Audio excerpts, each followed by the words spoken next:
Rockin' billions. Sherri Sher. Legendary. Billions. Those friends that pretend. Those friends for them dividends. Yeah. Those friends for them dividends. Now how you living then? Face the fact, the Mercedes ladies is back. It's gonna get ugly. Now what's as crazy as that? On TV they can't see. Got these t-shirts with the letters made Mercedes ladies. So the name became so popular that when a lot of MCs, the guys used to see our names when we come to the party, they just incorporate it in their rhyme. They used to be like, Mercedes, young ladies, because we used to come in the house and we was our presence was always felt. So somehow the L Brothers manager, Trevor, he came to us and he was like, wow, your name is very popular, because our name was just getting popular just from showing up. And we used to make sure we was right. And he said, I heard y'all MC. So we was like, yeah, we MC. But we didn't really MC, but we was like, yeah, we know how to MC. You know, we wasn't going to say no to nothing. So he said, well, can y'all meet me? And I want to talk to y'all because I'm thinking about putting something together. And I have a female DJ I want to introduce y'all to. So we was like, all right, we meet you. So we ended up meeting him at this spot. And, well, I mean, if you read the book, it's all in there, but I'm just trying to speed it up. We ended up hooking up with the L Brothers manager, and he ended up taking us to this rehearsal place where the L Brothers used to rehearse at on Freeman, up in the Bronx. And we get there, and he had a female DJ who actually was under theater training, and her name was Baby D, and then that's how we met Baby D. And she was like wicked on the turntables. So we said like, okay. So he's like, you know, I want to form the all-female DJ and rap group. You know, if y'all think y'all can handle it. And he's like, what, are you kidding? So it was so funny because we wasn't rappers, but we went home and we started writing some stuff. And then when we came to rehearsal to meet up with Baby D, she was wicked, and we just started getting on a mic. And then he had us rehearsing there every day. Now in the beginning, I wasn't going to be an MC. I said I wanted to be a manager. I wanted to be like in control of the Mercedes ladies.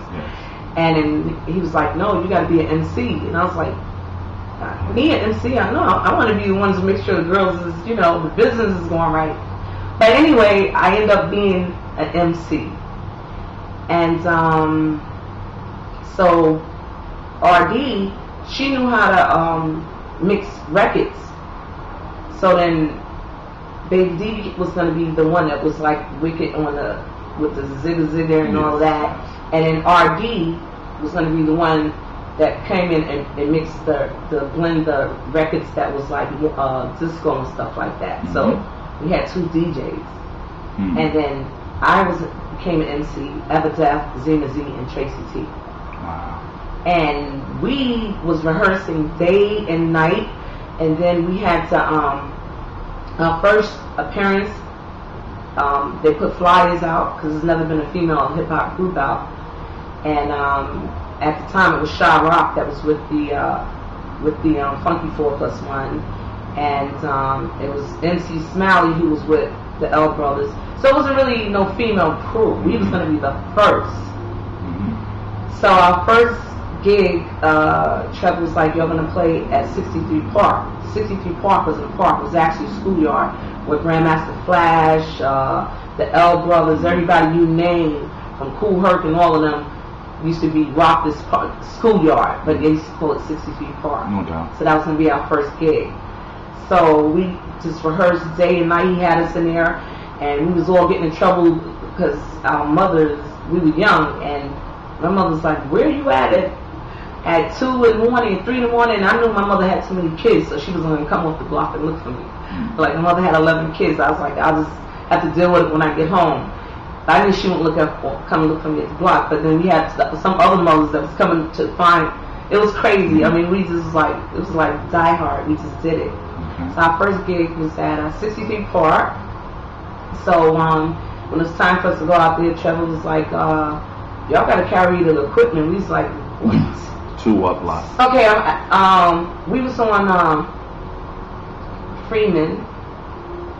And no, we was on Boston Road and Freeman. Okay. We was over there. 63 Park was on Boston Road, but I would say it was like about 3-4 long blocks.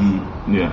So then you see us with our shirts on, Mercedes ladies, and we carrying, so everybody's on a block like, what is this? So the flyers out, so everybody's just wanting to see Mercedes ladies. So our first gig, we had to carry everything around there to the 63 Park. The place was packed. Everybody came to see the first female hip hop group, and we got up there and we had to put everything together and do all of our work and everything. So when we got on the stage, and it was like magic. Baby D was like zigga zigga zigga, and we was like 1 for the money, 2 for the show. Come on, Baby D, let it go. And we just went up there and we just tore it up, and from that day on, from 63 Park, Mercedes ladies' name just rang. We just rang. It was just like, from then on, it was like, and then we started like battling up against guys, and we were just so powerful. And I think at the time, doing Mercedes ladies, we didn't realize how powerful we were, because it was a struggle. The struggle was, for instance, we was getting a lot of street name popularity. We was putting our work in, like from corner to corner, park to park. We done come in there, carrying our own equipment. Then they started setting up shows for us and stuff, but we would never get paid. They would pay the guys, like for instance, they'd say, okay, we paid the promoters would be like, we paid the L Brothers, we paid Grandmaster Flash. When it was time for Mercedes ladies to get paid, we didn't get paid until we was like getting frustrated. And then we started going through managers until we was almost getting ready to beat up the managers. And Mercedes ladies kept growing. And then at one point, Baby D brought another DJ in, which was his thing. She became a third DJ. And it was kind of hard because we really was putting a lot of work into the group. And we just, it was beating up on us a lot, because it was just not just trying to be something, and there was no monetary gain. It was just, we just wanted that street rep and respect that we earned, and it was just the battle for just getting that alone as being a female all DJ group, not getting paid at some of the gigs, sabotaged. Sometimes you see us back there getting ready to jump a manager because it was rough. It was rough. How old were you when you got into the game? When Mercedes ladies started, I was like 15. Billions, Sherri Sher, legendary, billions. Those friends that pretend, those friends for them dividends. Yeah, those friends for them dividends. Now how you living then? Face the fact, the Mercedes ladies is back. It's gonna get ugly. Now what's as crazy as that? On TV.